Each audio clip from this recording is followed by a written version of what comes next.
সবাই কেমন আছেন? আশা করি ভালো আছেন। তো এই দেখেন আমার হাতে আজকে এই সকালে এই মাত্র বানালাম হেডপিস। তো এখন হচ্ছে 12টা 57 বাজে।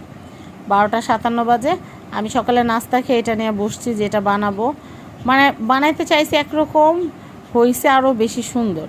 মানে আমার কাছে এটা অনেক বেশি ভালো লাগতেছে। আমি জানি না আপনাদের কাছে কেমন লাগতেছে। আর আপনারা তো জানেন আমার একটা মাত্রই মেয়ে, আর ওর জন্য সব কিছু আমি নিজের হাতে তৈরি করতে অনেক পছন্দ করি। তো এই যে ম্যাটেরিয়ালগুলো, এগুলো আমি মার্কেটে যখন যাই, আমার হাতে যখন টুকটাক টাকা পয়সা আসে, তখন আমি এই জিনিসগুলো কিনি।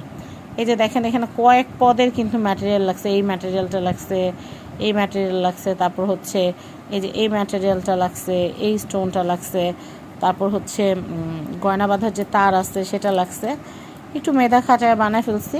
আমি একবার মার্কেটে গেছিলাম, যাওয়ার পরে আরও গত বছর, আগের বছর, তো হেডপিস কিনতে চাইছিলাম চিকন চিকন, মানে অল্প কটা পুঁথি দিয়ে এরকম ফুল দিয়ে বানানো একটা হেডপিস আমার কাছে 450 টাকা চায়, 1 টাকাও কম না। তো আমি বললাম যে এই যে ছাতা বানাইছে, এই ছাতা তো আমি নিজেই বানাইতে পারি, তাও শুধু শুধু আমি টাকা দিব কেন? তো এরপরে আমি যেটা করলাম, আমার ক্রাফটের জিনিসপত্র কিনতে আমি যে দোকানে যাই, সাত্তার ভাইয়ের দোকানে গিয়ে এই ম্যাটেরিয়ালগুলো কিনে নিয়ে আসি।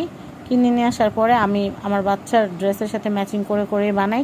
তো এই যে এই ম্যাটেরিয়ালগুলোও কিন্তু সাত্তার এন্টারপ্রাইজে পেয়ে যাবেন।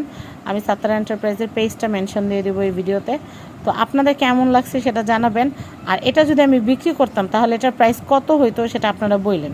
এখানে ম্যাটেরিয়াল মোটামুটি ভালো টাকার ম্যাটেরিয়াল আছে। একটা গুনা বাঁধা তারই তো 150 টাকা, একটা তার পুরা লাগছে।